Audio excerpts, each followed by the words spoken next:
Welcome to Municipal Finance for Everyone. Today is December 3, 2025. This is what we are going to cover in this video. The most recent tax-exempt AAA Muni Curve. The most recent tax-equivalent AAA Muni Curve. The daily change of both the AAA Muni and Treasury curves. Their week-to-date change. How the AAA Muni Curve has changed year-to-date. Terms and definitions. Let's go over the most recent composite tax-exempt Muni AAA curve. The following composite tax-exempt yield curve is based off the most recent ICE, TradeWeb, Bloomberg yield curves that are available on the MSRB website, plus some proprietary extra adjustments, as of December 2, 2025. The one-year composite tax-exempt yield is 2.54%. The two-year yield is 2.49%. The three-year yield is 2.45%. The 5-year yield is 2.44%. The 10-year yield is 2.78%. The 20-year yield is 3.92%. The 30-year yield is 4.17%.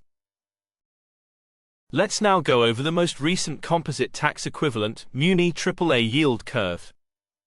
The following graph shows, in red the tax-exempt after-tax Muni yield curve, versus in blue its tax-equivalent pre-tax version assuming a 40.8% top tax bracket, as of December 2, 2025. Why would you care to see the tax-equivalent version of the Muni yield curve? More on this later. Let's first go over the pre-tax, aka tax-equivalent yield curve. The one-year tax-exempt yield is 2.54%, corresponding to a 4.29% tax-equivalent yield for investors in the top tax bracket. The two-year tax-equivalent yield is 4.21%. The 5-year tax-equivalent yield is 4.12%. The 10-year tax-equivalent yield is 4.7%. The 20-year tax-equivalent yield is 6.62%. The 30-year tax-equivalent yield is 7.05%. Let's now go over the tax-equivalent Muni AAA yield curve versus the US Treasury Curve. The reason why investors and financial professionals care about Muni's tax-equivalent yields is to simply have the ability to compare them against US Treasury yields, which are pre-tax yields. Observing the current graph, we can see that currently all the Muni tax-equivalent yields, based off a 40.8% tax rate, are above Treasury yields. When this scenario happens, it may be less convenient for investors to buy US Treasury bonds. For example, if you wanted to buy a 30-year bond, a AAA Muni bond would yield 7.0% compared to a lower yield of 4.7% from a Treasury bond. What if your tax rate, instead of being 40.8%, is for example 27.8%? You may wonder if Muni yields are higher or lower than Treasury yields if you are in a lower tax bracket. As of 2025, single filer earning between $103,000 and $197,000 would fall in this tax bracket. More on tax brackets later. Observing the current graph, we can see there are still some parts of the tax-equivalent Muni curve, displayed in red, currently trading above the Treasury curve, displayed in blue. Back to the tax-exempt version of the Muni curve.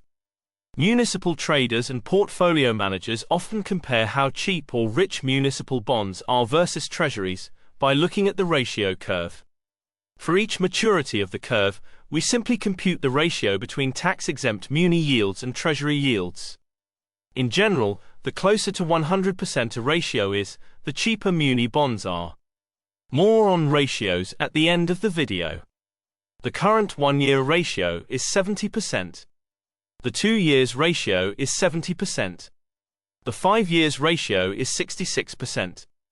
The 10 years ratio is 67%. The 20 years ratio is 83%. The 30 years ratio is 87%. Let's now go over how the Muni AAA tax-exempt curve has changed since the prior business date. The graph displayed on the top-hand side shows the most recent curve versus the prior day curve. The bar plot on the bottom-hand side shows instead the difference between the two curves in basis points. The one-year tenor changed 0 basis points. The 2-year tenor changed -1 basis points. The 5-year tenor changed 0 basis points. The 10-year tenor changed 1 basis points. The 20-year tenor changed 2 basis points. The 30-year tenor changed 2 basis points. Munis and Treasuries daily change. This graph shows how both Munis and Treasury yield curves have changed versus the prior business date. They usually tend to move in the same direction, even though it's not uncommon to see days during which they move in the opposite directions. In general, daily changes between -2 and +2 basis points are quite common. Daily yield changes greater than 5 basis points indicate days with a high level of volatility. Compared to the prior day, Treasury bonds rallied or remained unchanged across the curve. As a reminder, when people say that rates rallied, it means Treasury bond prices moved higher. This graph is similar to the previous one, but instead of showing how interest rates have moved versus the prior day, they show how much they have changed since the end of the previous week. The current bar plot shows how Munis and Treasuries have changed since last Friday. Let's now go over how the Muni AAA tax-exempt curve has changed year to date. The graph displayed shows on the top-hand side the most recent AAA Muni curve versus the curve at the end of last year. The bar plot on the bottom-hand side shows instead the difference between the two curves, meaning how much each tenor of the Muni curve has changed in basis points. The 1-year tenor changed -35 basis points. The 2-year tenor changed -36 basis points. The 5-year tenor changed -43 basis points. The 10-year tenor changed -27 basis points. The 20-year tenor changed 31 basis points. The 30-year tenor changed 28 basis points.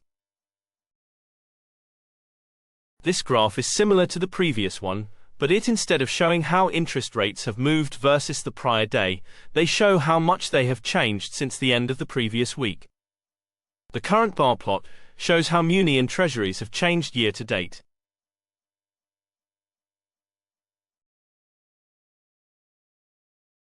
This line plot and the next plot show how each tenor of the Muni yield curve has changed over time. From the 31st of August 2023 to the 2nd of December 2025, the 1-year yield has dropped from 3.24 to 2.5. The 5-year yield has dropped from 2.85 to 2.41. The 10-year yield has dropped from 2.84 to 2.76. The 30-year yield has increased from 3.85 to 4.12. Terms and definitions. What do we mean with composite? Every day thousands of Muni bonds are traded, as you can freely see on the EMA website. Different data providers like ICE, Tradeweb, Bloomberg, to name a few, provide their model implied Muni AAA yield curve. Given that it's very difficult to tell which curve is more accurate on any given date, we compute for every tenor the average off the yield curves available to us, plus some extra adjustments. Currently, we manually capture yield curves and bonds yields available from the EMA MSRB portal. What do we mean with tax-exempt yield? Yield is one way to measure how much return you earn each year when you invest in a bond. Meaning, yield is usually an annualized measure.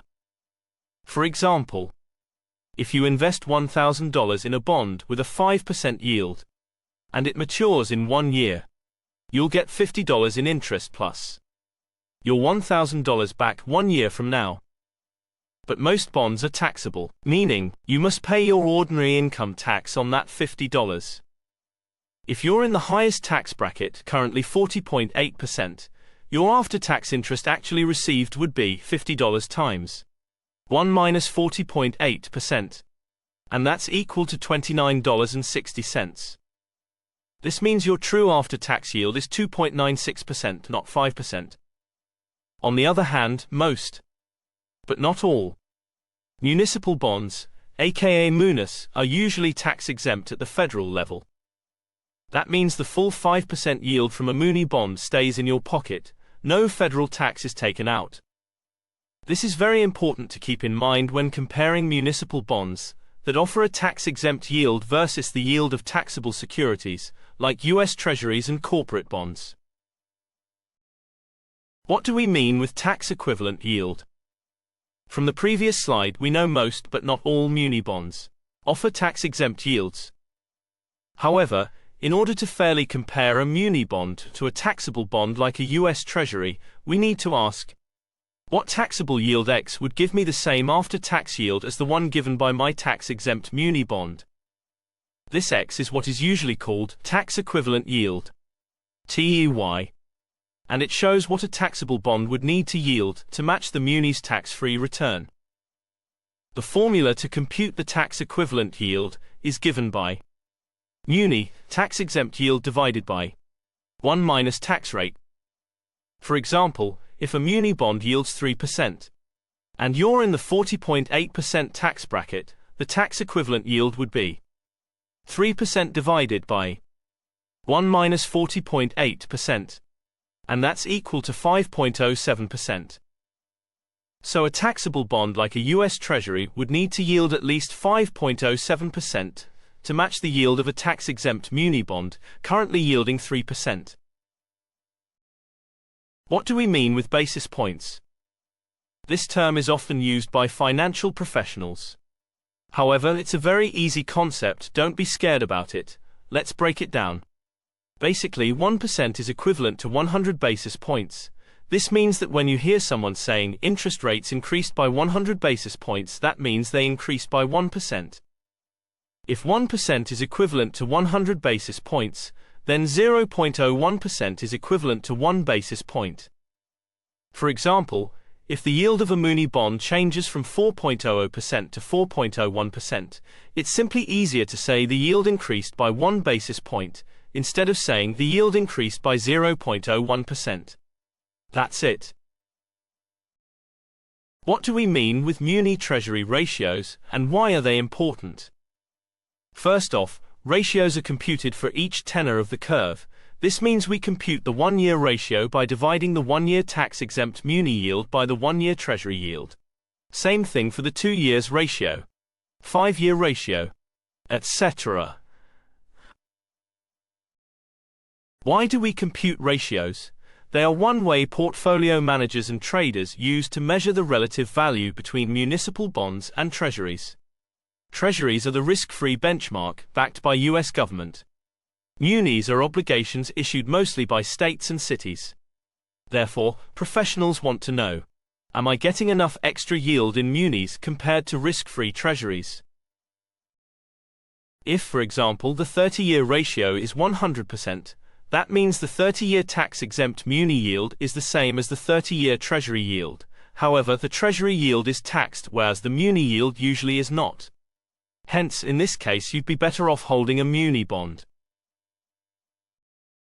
In general, if the ratio is below 100%, one may think munis are rich compared to treasuries. In reality, we should always wonder, how does the current ratio look like compared to its own history?